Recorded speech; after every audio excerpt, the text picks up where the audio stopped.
항상 기뻐하라, 쉬지 말고 기도하라, 범사에 감사하라. 이것이 그리스도 안에서 너희를 향하신 하나님의 뜻이니라. 아멘. 참 좋으신 하나님 은혜를 감사합니다. 오늘도 거룩하고 복된 주일 주의 전으로 예배 자리에 있게 하여 주셔서 감사합니다. 아버지 앞에 회개합니다. 저희들은 한 주간도 살면서 주님을 말씀에 의지하고 순종하고 산다고 고백은 하면서도 온전한 모습으로 삶으로 살지 못했던 것을 용서하여 주시기 원합니다.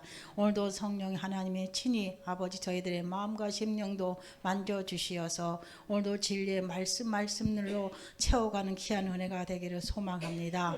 좋으신 나의 하나님, 우리 예일교회를 사랑하시고 축복의 통로로 더 많은 영혼들의 생명을 구원해가는 은혜로 이 자리가 차고도 넘치어서 정말로 1부, 2부 예배로 드려질 수 있는 은혜도 이루어지기를 소망합니다. 저희들은 참으로 부족하다 할지라도 친히 이 교회를 돌봐주시고 함께해 주시고 성령의 하나님이 동행하여 주시사 그 은혜가 오늘도 우리 이 자리에 참여하는 모든 성도들에게 임하기를 원하며 저희의 마음 심령들까지라도 온전히 만져주시어서 말씀이 들려지게 하여 주시옵소서. 저희들은 말씀 없이는 살 수 없는 자녀들이 아니겠습니까? 말씀을 통하여서 나를 통하여 무엇을 하기를 원하시는지를 주님께 여쭈어 물으며 그 말씀 앞에 순종의 삶으로 온전히 설 수 있도록 은혜를 더하여 주시기 원합니다. 아멘. 아버지, 오늘도 성령님이 세우시고 우리 목사님의 말씀의 권위와 권능의 능력으로 세우셔서 귀한 말씀이 선포될 때 오늘도 말씀을 듣는 이 자리가 아버지 성령의 충만한 은혜가 흘러 넘치어서 저희들의 심령들이 아버지 앞에 순종의 삶으로 온전히 서는 은혜가 되기를 축복하여 주시기 원합니다. 아버지, 이 교회를 사랑하시고 축복하여 주신 우리 아버지, 기관들을 세우시고 기관들을 통하여서 일하시고자 한 일들의 계획을 이루어가게 부족함이 없게 도와주시길 원합니다. 아버지, 간절히 구하는 것은 우리 교회가 주일학교가 학생인 예배가 아버지 앞에 정말로 드려지기를 소망하오니 그 일이 속히 이루어져서 그들도 주님의 말씀으로 잘 성장해 나갈 수 있도록 축복하여 주시길 원합니다. 성령 하나님, 이 교회를 오늘도 이 예배를 받으시고 함께하여 주셔서 미참한 발걸음이 있다 할지라도 그 발걸음들을 재촉하시어서 이 자리 예배 자리에 참여하여서 은혜 받는 시간들이 되기를 축복하여 주시기 원합니다. 성령의 하나님의 친히 이 예일교회를 사랑하시고 축복의 통로로 여셔서 세계 열방으로 향하여 더 많은 영혼들의 생명을 구원한 후원자들이 후원교회가 될 수 있도록 축복하여 주시옵소서. 성령의 하나님이 함께 하실 것 믿고 감사하신 예수님의 이름으로 기도드렸습니다. 아멘. 아멘.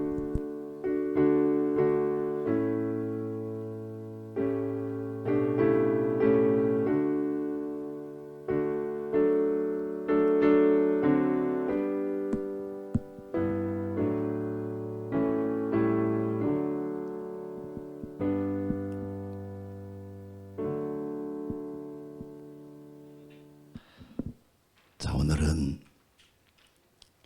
스데반의 말씀 선포, 또 부영들아 이 말을 들어라 하고서 닫힌 귀, 닫힌 마음들의 문을 열어서 스데반은 이 말씀을 들으라고 선포하고 있습니다. 설득이 아닌 선포를 하고 있는 말씀 중에 평신도로서 가장 긴 설교를 하고 있는 스데반의 설교를 오늘 우리는 현장에서 돌멩이를 들지 않고 하나님 말씀을 들고 오늘 이 말씀을 듣고 있는데, 이 말씀을 통해서 오늘 우리에게는 주님이 무슨 말씀을 주기를 원하실까? 누구에게? 나에게.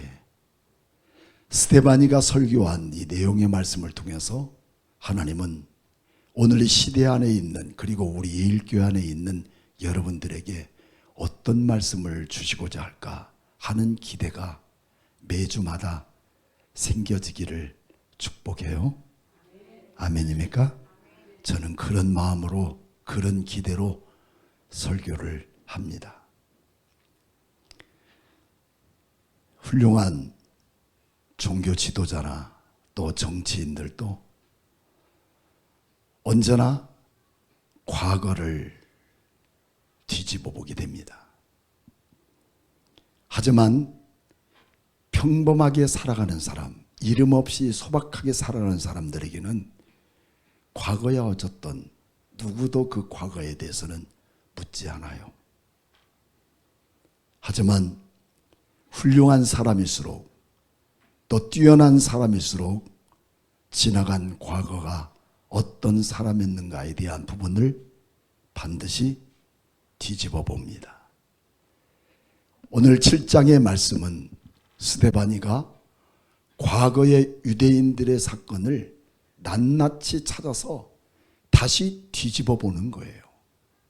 그 이유는 종교 지도자이며 또 정치 지도자였던 유대인들을 향해서 너희들은 도대체 얼마나 자랐기에, 얼마나 바르게 살았기에 오늘 이렇게 참된 예수 그리스도가 이 땅에 오셨음에도 불구하고 그 예수님을 향해서 돌멩이를 던지고 그 예수님을 향해서 침을 뱉고 그 예수님을 향해서 십자가에 못 박으면서까지 복음을 전하는 하나님의 종들을 향해서 너희는 이렇게 핍박하고 박해하느냐. 너희들의 과거를 한번 회상해보고 다시 되돌아보자 하는 그런 설교입니다. 오늘 여러분들은 내가 대단하지 않기 때문에 과거에 어떻게 살았는가에 대한 자신에 대해서 얘기할 필요가 없겠지만 주님은 그 어떤 누구보다도 나를, 여러분을 잘 아십니다. 그럼에도 불구하고 여러분을 하나님의 자녀라 말씀하시고 나는 너의 하나님이라 말씀하시고 너희는 나의 백성이라고 말씀하시면서 갖가지 모든 더러운 생각과 우리의 마음속에 성령이 이미 피어져 버린 우리를 붙드시고 또다시 소망을 가지시고 또다시 긍휼을 베푸시고 또다시 우리에게 말씀을 들려주면서 이제라도 좀 깨어라, 이제라도 좀 열어라, 이제라도 너희가 성령의 놀라운 능력으로 눈을 열어 살아야만 진정한 우리의 살 길이라고 가르쳐주고 있습니다. 지난주 이어서 말씀을 살펴볼 때 그런 종교요 그 다음에 정치 지도자였던 유대인들에게는 크게 두 가지 가장 중요한 것을 가지고 있었다고, 그들의 캐릭터이면서 그들의 생활 속의 루틴처럼 여겼던 중요한 사건이 두 가지였다고 제가 말씀을 드렸습니다. 하나는 아브라함의 혈통, 두 번째는 율법입니다. 하나님의 말씀의 율법. 우리는 하나님의 말씀에 대한 율법이라고 한다면 어떤 게 생각이 날까요? 모세의 오경이라고 말할 수 있는 창세기, 출애굽기, 레위기, 민수기, 신명기, 이 5권의 책이 모세의 율법책이에요. 즉 다시 말하면 모세의 율법이 아니라 하나님이 모세를 통해서 주신 가장 중요한 메시지가 모세의 율법이라는 것입니다. 그런데 그 모세의 율법 속에는 정말 필요한 게 뭐냐면 생과 사에 대한 문제입니다. 너희가 이 말씀을 지키면 살고 지키지 않으면 죽는다는 거예요. 오늘 우리 시대 속에 살고 있는 여러분들도 말씀을 지키면 살고 말씀을 지키지 않으면 죽는다. 여러분 그런 심령으로 예수 믿습니까? 대답 못 하시죠? 그러면 이미 우리는 죽은 겁니다. 그래서 오늘 우리는 성경 속에 지금 말씀하고 있는 이 소중한 이 스데반이가 지금 돌을 들고 자기가 이 설교를 끝나면 마도 죽을 그 현장을 보면서 생명을 걸고 이 말씀을 전하고 있는 거예요. 어떤 말씀인가? 너희가 조상처럼 여겼던 아브라함도 처음부터 별복을 없었던 사람이야. 조상부터 우상 숭배했던 그를 하나님은 불러다가 가르쳐 주시고 또 축복하셔서 평생 아기 한 명도 낳을 수 없는 그의 인생에게 하나님의 언약과 약속으로 100세에 한 명인 누구? 이삭을 낳게 하셨어요. 그 이삭이 앞으로 미래에 도래될 누구를 말하고 있는 줄 아십니까? 예수 그리스도를 말하고 있어요. 그것을 유대인들은 거의 모를 사람이 없어요. 그 앞으로 도래될 예수 그리스도, 그는 이름은 몰랐지만 메시아라는 사건입니다. 이런 자를 하나님이 믿음의 조상이라고 삼았던 그들에게 말씀을 듣지 않고 믿지 않으면 죽지만 말씀을 믿으면 산다. 그래서 저는 율법의 근본인 민수기로 한번 돌아가 봅니다.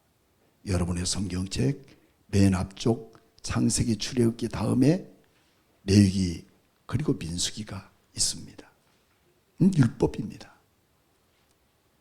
우리 민수기를 한번 돌아가 보시면 저도 함께 찾을 겁니다. 자, 여러분들 한번 6장을 찾아보겠습니까? 6장을 찾아보면 6장에는 어떤 내용이 있느냐? 하나님이 구별된 백성으로 살아가는 방법, 그것을 우리는 나시린이라고 합니다. 무슨 인? 나시린. 이런 사람들은 하나님이 구별하셨다. 특별하게 하나님의 사람으로 쓰임받기 위해서 구별하셨는데, 그 구별하시는 데 있어서는 중대한 제사의 제물을 하나님께 드리게 되었다는 거예요. 그 제사의 제목에는 번제, 소제, 화목제, 속제제, 그리고 속건제라고 하는 5제사가 있었습니다. 무슨 제사입니까? 5가지의 제사를 반드시 드려야만 그들은 참된 구원과 참된 소망을 누릴 수 있는 특권을 갖게 되고 세상 것과 다를 수밖에 없는 존재라는 것을 구별해 두시는 거였어요. 그래서 이런 구별된 사람들에게 하나님은 그들에게 11절에도 제사장은 그 하나의 속죄제를, 그리고 하나를 번제물로, 12절에도 속죄제물로, 속건제물로, 또 14절에도 번제와 속죄제물로, 또 화목제물로 드리게 됐다는 거예요. 근데 이 모든 번제나 화제를 빼고 화제, 속죄제, 속건제, 화목제, 이런 모든 제사의 가장 커다란 제사의 내용물, 제물이 뭐였느냐?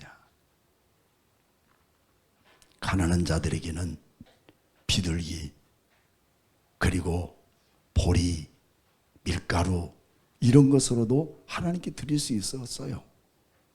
다 부자고 돈 많은 사람이 교회 간다는 생각을 우리가 아닙니다. 하나님은 돈의 혈안이 된 거 아니에요. 우리 주님은 우리가 갖고 있는 것에 대한 크고 작음에 대한 관심이 없어요. 왜냐하면 하나님의 나라는 너무 귀한 것이 많고 너무 큰 게 많기 때문에. 그래서 다만 너희들이 말씀을 순종하고 주님 것을 위해서 구별할 수 있겠느냐는 거예요. 이것이 하나님이 요구하시는 건데, 그 중에도 보면 14절 한번 볼까요? 그는 여호와께 헌물을 드리되 번제물로 일련된 흠없는 순양 한 마리와 속죄제물로 일련된 흠없는 어린 암양 한 마리와 화목제물로 흠없는 수양 한 마리와. 그 제물이 뭐였어요? 어린 순양. 이 양은 뭐라고 있습니까? 이는 6월절에 드려졌던 희생의 제물입니다.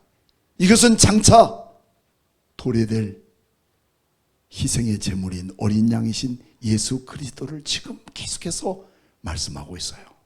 그래서 구약은 오신 예수 그리스도에 대한 그림자일까요? 실체일까요? 그림자예요. 이미 그림자를 먼저 구약에는 다 말씀하시고 갈라디아서 4장 4절 말씀에 때가 되매 이 땅 위에 예수 그리스도를 보내실 실체이신 주님이 오시게 되었다는 것이 오늘 성경 전체에 총괄한 내용과 그 목적이었다는 겁니다. 오늘은 제가 그 얘기를 지금 다 하고 싶은 것이 아닙니다. 그리고 하나님께서 그들에게, 그런 백성들에게 이렇게 하나님 앞에 가장 하나님이 원하시고 하나님이 기뻐하시는 어린 양이신 예수 그리스도를 오제사로 드려진 그 백성들에게 하나님은 모세를 통해 말씀하기를, 아론의 자손들에게 너희들을, 제사장들에게 말하기를, 너희 모든 백성들과 자손들에게 이렇게 너희는 축복하라. 이렇게 축복하라. 그게 바로 어디 있느냐? 6.25에 있습니다. 어디에 있다고요? 6.25입니다. 6월 25일이 아니라 민수기 6장 25절 24절 말씀 보면 여호와는 내게 복을 주시고 너를 지키시기를 원하고, 25절은 여호와는 그의 얼굴빛을 내게 비추사 은혜 베푸시기를 원하고, 26절 여호와는 그 얼굴 내게로 향하여 드사 평강 주시기를 원하노라. 여러분, 이게 축복입니다. 이것이 예수 그리스도를 도래하고 있는 이 놀라운 사건을 믿고 믿음으로 수행했던 그 모든 유대인들에게 주시는 하나님의 축복인 거예요. 말씀을 지키면 우리는 내가 살아가는데 그 사는 자체가 무엇이다? 복이다. 그 복이 뭐냐? 하나님이 너를 지키시고 그리고 너를 은혜 베푸시기를 원하고 너를 평강 주시기를 원하노라. 누가? 내 힘이 아니에요. 내 노력이 아니에요. 수많은 사람들은 예수를 믿으면서 아직도 세상이 나를 통해 평강을 주시고 세상이 나를 복을 주시고 그리고 나뿐만 아니라 내 자녀들에게, 자손들에게 내가 무엇인가를 해놓고 가야 되지 않겠냐. 무슨 가시고기입니까? 자기 새끼들을 위해서 자기는 죽어버린 가시고기예요. 그럼 뭐 하겠어요? 그러고 나면 뭐 하냐고요. 가시만 둥둥 떠다니다가 원수 구석등에서 썩어지는 것일까요? 우리 인생을 그렇게 비교하지 마십시오. 당신은 존귀한 자이십니다. 우리 하나님은 나라는 존재를 그렇게 존귀하게 여기셨어요. 늘 나를 지키시기를 원하고 은혜 베푸시기를 원하고 평강 주시기를 원해서 내 앞에 달려오는 노도와 같은 수많은 어려움 속에서도 우리 주님은 우리에게 평강 주시고 끌어안아 주시고 우리를 보살피신 이 하나님의 능력이 그의 백성들에게 있다는 것을 믿으십니까? 그 놀라운 배경 속에는 어린 양이신 예수 그리스도의 죽으심의 속죄의 어린 양이 되심으로 내가 이 큰 은혜를 누리고 있다는 것입니다. 그렇기 때문에 우리는 그렇게 말씀대로 살아갈 수밖에 없다는 것입니다. 자, 그러고서 우리는 7장에는 12명의 지파들이 계속해서 12일 동안 하나님께 헌물을 드렸는데요. 그 헌물들은 동일합니다. 하나님께 드려질 흠없는 어린 양을, 순념소를 하나님께 동일하게 똑같은 내용을 12번씩이나 반복해서 7장에 기록하고 있습니다.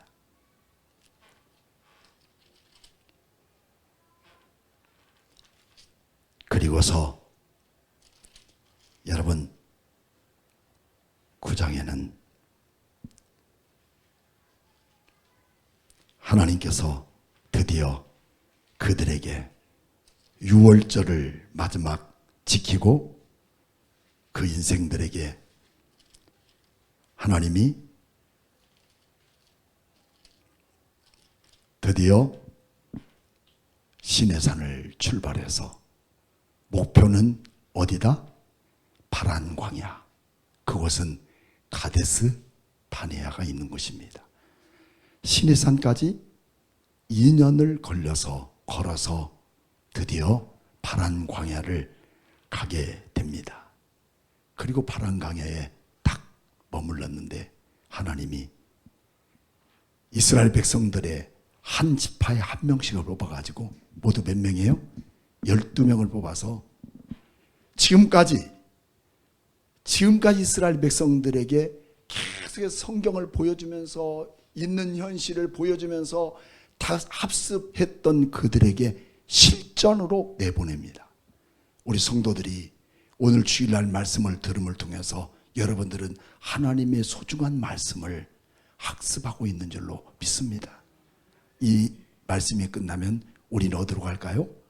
실습장인 세상으로 보내지는 거예요.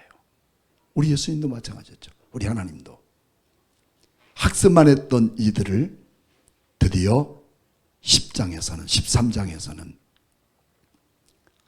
가데스 바네아에서 하나님이 목표하고 있는 가나안 축복의 땅, 너희 조상들이 그렇게 소중히 여겼던 축복의 땅으로 드디어 가기 위해서 먼저 12명의 정탐꾼을 보냅니다. 가서 보고 오너라. 하나님이 뭐라고 하지 않아서 보라고 그랬습니다. 가서 정탐하고 오너라. 갔다 와서 모두 10명들은 그렇게 외칩니다. 야, 가봤더니 우리 백성들은, 하나님의 백성들은, 예일교회 성도들은 마치 뭐 같더라? 메뚜기 같더라. 자, 따라합니다. 내 이름은 오늘부터 메뚜기인가? 왜 대답 안 씁니까? 지금 이 10명은 가서 그죠. 우리는 메뚜기다. 정처 없는 인생이다. 이러다 진짜 죽게 되겠구나. 오늘 우리는 누구요? 하나님이 가장 존귀하게 여기신 하나님의 자녀 맞아요? 여러분의 삶의 길을 주께서 지키시고 은혜 베푸시기를 원하고 평강 주시기를 원하노라 하시면서까지 우리를 소중히 여겼던 우리가 실질적으로 현장에 들어가 보니까 그들이 하는 말이 우리는 메뚜기라는 거야. 여러분 그게 33절 있잖아. 13장 33절에 우리는 메뚜기 같다. 그리고 그들은 지금까지 그렇게 율법적으로 말씀했던 것들을 아예 듣지도 않아요. 그때마다 두 사람이었던 여호수아와 갈렙이 입을 열어 그때도 설교를 합니다. 14장으로 넘어가면 9절에 있는 거죠. 여러분들이요, 우리 자신이 메뚜기도 좋고 땅제비도 좋지만 딱 이 세 가지만큼은 기억합시다. 첫째는 여호와께서 말씀하신 것을 어떻게? 거역하지 말고, 두 번째는 그 땅 백성들에게, 하나님의 백성이 아닌 그 땅의 백성들에게 두려워하지 말아라. 세 번째는 여호와는 우리와 함께 하시니라. 할렐루야. 오늘 여러분 세상의 질병 때문에, 내 연약한 우리의 인생의 신앙과 믿음이 박살나버린 우리의 심령 때문에 그들을 거역하고, 하나님 말씀을 거역하고 그들을 두려워하면서, 내가 가진 것 때문에 두려워하면서, 내가 없는 것 때문에 두려워하면서 하나님이 함께 하시는 것을 다 포기했나요? 우리가 가진 것이 없지 하나님 나라에 소망이 없습니까? 예수 믿는 사람이 그렇게 배알이도 없나요? 왜 이렇게 천하게 살아요? 왜 이렇게 천박한 그리스도인이냐고요? 당당하게 자부심을 좀 가질 수 없습니까? 12명 중에 10명이 다 그렇게 살아요. 하나님을 믿으면서 하나님의 살아계심을 싹 지워버린 거예요. 눈에 보이는 현실만이 다라고 여기는 겁니다. 이러다 오늘 또 못 끝납니다. 저 못 끝나도 괜찮아요. 주님이 하시고자 하는 말씀이 오늘 우리 성도들에게 임할 줄로 믿습니다.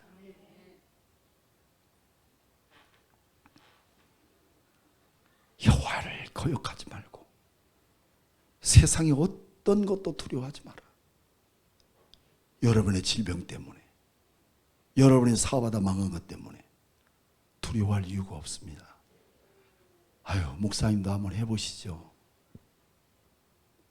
죽습니다. 죽어. 그럴 짓을 왜 해요? 내 뒤에는 여전히 나를 위해 일하시고 나와 함께 하시고 평강 주시기 원하시고 나를 지키시기를 원하시고 은혜 베푸시기를 원하시는 그분이 지금도 시퍼런 눈을 뜨시고 나와 함께 하시는 거 믿으십니까? 이 사실을 잊어서는 안 돼요. 참된 예수 믿는 그리스도인들이 왜 이렇게 삽니까? 그러니까 우리는 은혜 떨어진 인생, 성령 떨어져 버린 인생들이 주님과 무관하게 한 주에 또 살아가다가 겨우 주일날, 그것도 힘주셨을까요? 이렇게 살지 말자는 겁니다. 저 스데반의 설교예요. 그리고 그때부터 얼마나 2명 외에 10지파들은 외치고 있는지 모릅니다. 성경 다시 봅시다. 여러분 14장 22절 말씀 보이시나요? 내 영광과 애국과 광야에서 행한 내 이적을 보고도, 하나님께서 이렇게까지 오면서도 이적을 베풀었던 그 하나님을 보고도 이같이 10번이나 나를 시험하고 내 목소리를 청종하지 아니하고, 또 23절에는 나를 멸시하고, 그리고 27절에 나를 원망하는 약한 회중에게서 내가 어느 때까지 참겠느냐. 우리 주님의 참으심에 인내가 한계에 도달했다도 있다는 거예요. 언제까지 참아주겠느냐? 언제까지 너희들을 믿어주겠느냐? 내가 지금까지 여기 오는 동안 하나님이 나를 이끌으셨고 지금까지 지내온 것 주의 크신 은혜라고 찬양하며 여기까지 오게 했는데 언제까지 너희를 참겠느냐? 회개하라! 깨어있지 않으면 우리는 안 된다는 것을 말씀하고 있는 겁니다. 너희가 지금까지 하나님이 아니어도 살 것 같은, 하나님이 아니어도 내 힘으로 살 것 같은 마음을 갖고 살았던 너희들의 원망과 불평하는 마음을 내가 들었도다. 27절 끝에 보면 그렇죠? 내가 들었도다. 하나님은 28절에 그들이 이르시되 여호와의 말씀에 내 삶을 두고 맹세한다. 너의 말이 내 귀에 들리는 대로 내가 너희를 위하여 너희에게 행하시리라. 행하시리라. 너희가 하는 말 그대로 내가 듣고 행하겠다는 거야. 원망하면 원망한 대로, 감사하고 주를 위해 살겠다면 주를 위해 사는 대로 하나님이 행하시겠다는 겁니다. 주님이 행하시는 사람이 되기를 원합니까? 그렇다면 주님이 살아계신 것처럼 살아보자는 겁니다. 왜 우리는 실망하고 절망합니까? 왜 낙심하고 내가 할 수 없는 거라고 이미 포기하고 삽니까? 우리 하나님이 그렇게도 힘이 연약한 우상 같은 존재입니까? 형식적인 우리의 예배가 이젠 그쳐져야 돼요. 살아계신 하나님 그분이 내 안에 일하시고 역사함을 매 순간마다 우리는 느껴야 되지 않겠습니까?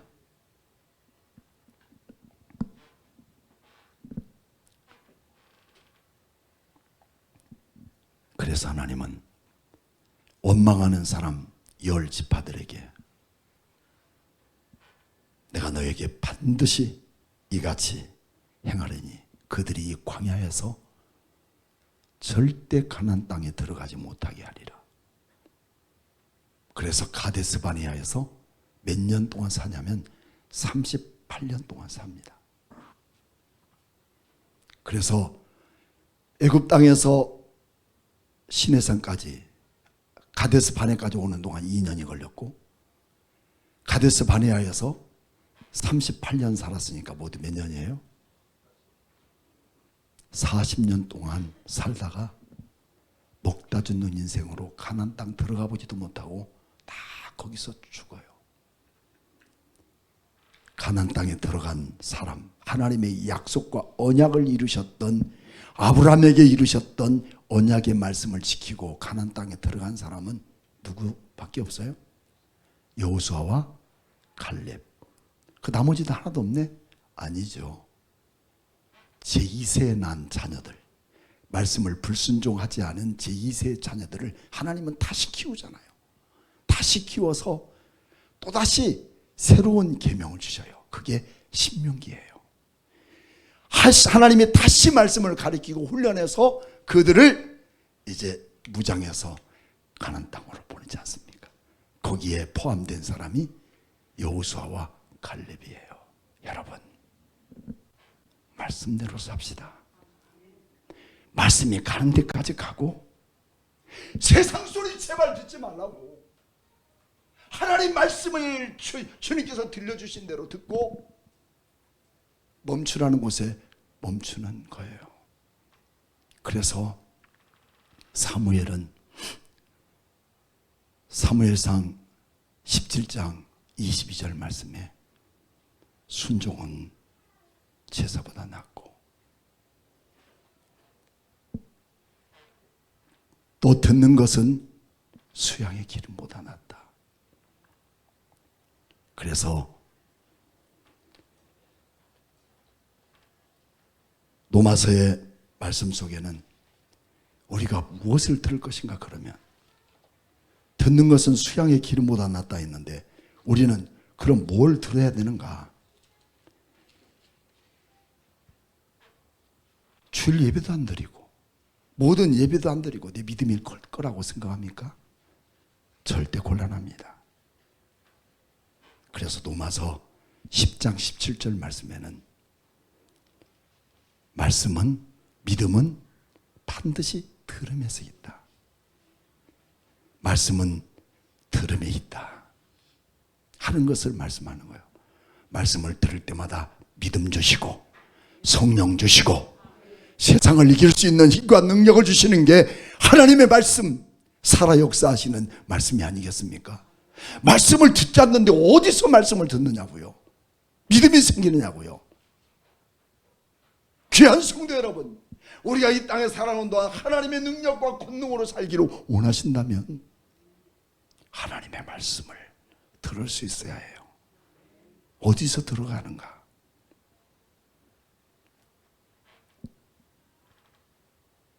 말씀 공부하는 하나님의 교회에서, 신천지에서, 아닙니다. 하나님이 나를 이곳에 보내시고 나를 부르신 그곳에서, 그래서 참된 하나님의 종들로 인하여 세상에 섞이지 않는 진정한 복음을 위해 전하고자 애타는 이 마음을 성도들이 조금이라도 마음을 열어준다면, 이 생명 하나 드리는 거 아깝지 않아요. 우리 주님도 그러셨거든요. 말씀을 말하고자 하는 진정한 핵심은 아브라함이나 율법이나 모든 것은 뭐냐? 그 핵심이 뭘까요? 예수 그리스도시다. 율법도 아브라함도 그 모든 핵심이 오실 메시아에 대한 얘기를 하고 있었다는 것입니다. 그래서 이사야 선지자는 예수님 오시기 전에 700년 전부터 예언한 말씀이 이사야 53장 1절과 1절부터 5절 말씀, 여러분 눈에 보십시오. 우리가 전한 것은 누가 믿었느냐? 여호와의 팔이 누구에게 나타났느냐? 그는 주 앞에 자라기를 연한 순 같고 마른 땅에서 나온 뿌리 같아서 고운 모양도 풍채도 없은즉 우리가 보기에 흠모할 만한 아름다운 것이 없도다. 그는 멸시를 받아 사람들에게 버림받았으며 간고가 많아 겪었으며 질고를 아는 자라. 마치 사람들이 그에게 얼굴을 가리는 것 같이 멸시를 당하였고 우리도 그를 귀히 여기지 아니하였도다. 그는 실로 우리의 질고를 지고 우리의 슬픔을 당하였거늘 우리는 생각하기를 그는 징벌을 받아 하나님께 맞으며 고난을 당한다 하였도다. 그가 찔림은, 제가 그걸 얘기하겠습니다. 그가 찔림은, 그가 상함은, 그가 징계를 받음으로, 그가 채찍을 맞음으로, 믿습니까? 그분의 고통이, 이것이 율법의 완성인 겁니다. 예수님이 오시지 않는 선지자들이 지금 예수님에 대한 얘기, 메시아에 대한 얘기, 어린 양에 대한 얘기를 말씀하고 있었다는 거예요. 그가 누구신가? 메시아 아닙니까? 그 메시아는 왕이시며, 한번 눌러주세요, 선지자이시며 제사장이었습니다. 그 당시에 지은 모든 죄인들로 인하여 고통받고 소망 없는 그들을 통해 이렇게 어린 양이신 예수 그리스도를 희생의 제물로 드림으로 인하여 단 한 번에 우리의 모든 죄가 용서받았고 그 아픔과 고통의 문제를 해결받았던 선지자, 제사장, 이 왕직이 메시아라는 겁니다. 삼직을 가진 자가 메시아인데 그 삼직을 가진 자는 누구뿐일까요? 예수 그리스도뿐이라는 것을 말씀합니다. 그래서 너희가 나사렛 예수가 메시아라고 그렇게 해프닝으로 끝나버렸던 예수를 십자가에 못 박아 죽였지만, 오늘 스데반은 가슴 불분 뜨거운 성령에 충만한 마음으로 너희들 잘못된 거다, 너희들 역사를 한번 뒤집어 보니까 정말 이것을 통해서 깨달아라. 51절 말씀, 목이 곧고 마음의 귀에 할례를 받지 못한 사람들아, 너희도 너희 조상과 같이 항상 성령을 거스리는도다. 목이 곧고 교만한 거죠. 할례를 받지 못한 사람처럼 너희는 유태인으로 나면서부터 8일 만에 할례를 받았던 사람이었지만 항상 너희는 성령을 거역하고, 지금도 우리의 마음속에 뜨겁게 성령께서 나를 일깨우도록 나를 깨우치는 그 모든 것들을 거절해버리고 내 뜻대로 내 방법대로 그냥 질주해 나가는 너희 백성들, 성도들을 우리 주님은 스데반을 통해서 지적하고 있는 거 아니겠습니까? 그리고 52절 말씀에 너희 조상들, 그게 바로 유대인들이죠. 조상들 중에 누구 박해하지 아니했느냐? 의인이 오시리라고 예고한 자들을 너희들이 죽였고 이제 너희는 그 의인을 잡아준 자요 살인한 자다. 여러분, 살인한 자면 구약의 율법에는 어떻게 됐나요? 살인한 자는 돌멩이로 때려 죽여야 되는데 진짜 죽어야 할, 율법으로 진짜 죽어야 할 죄인은 너희들이 들고 있는 이 돌멩이가 나를 향해 던지는 게 아니라 누구를 향해 던져야 돼? 자기 자신의 머리를 때려서 자기 자신이 죽어야 될 사람이에요. 그래서 여러분, 언제나 우리 교회 안에서는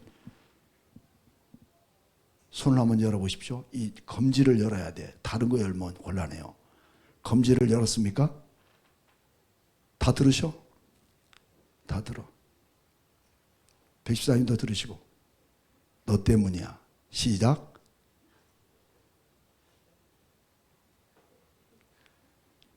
평상시는 잘하면서 왜 오늘은 못하셔? 겸손하게. 너 때문이 아니라 나 때문이야. 나 때문인 것을 알아야 돼. 지금 스데반은 이것을 가르쳐 주는 겁니다. 너희가 예수 그리스도를 죽였지 않느냐? 너희는 진짜 살인자다. 하고 이 말씀을 마칠 그때에 54절 말씀, 여러분 다시 한번 사도행전 7장 54절 말씀은 그들이 이 말을 듣고 어땠어요? 반응이 마음에 찔렸도다. 귀한 성도 여러분, 성령께서 오늘 이 시간에 마음을 찔리게 한 것이 있다면 내 자신을 회개하고 하나님께 똑바로 한번 살아보자고, 말씀대로 살아보자고, 세상 것 걱정하지 말고 내 힘으로 안 되는 것 도전해 보겠다고 우리 머리로 파헤치지 말고요, 성령이 말씀하시는 걸 따라 살아보자고. 주님이 못하실 것 같아요? 못하실 하나님을 만나기 때문에 못하고 사는 거 아닙니까? 주님이 하실 것을 믿습니까?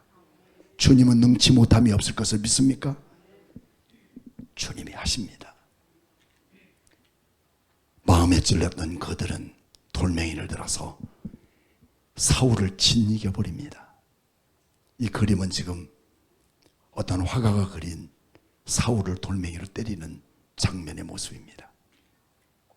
그때에 스데반은 마지막으로 외칩니다. 주 예수여, 내 영혼도 받아주옵소서. 내가 이 땅에 사는 게 진정한 목적이 아니라 내 진정한 삶은 주님의 손에 붙들려지는 겁니다. 귀한 성도 여러분, 이 세상을 받고 살아가지만 주님의 손에 붙들려지는 여러분 되기를 축복합니다.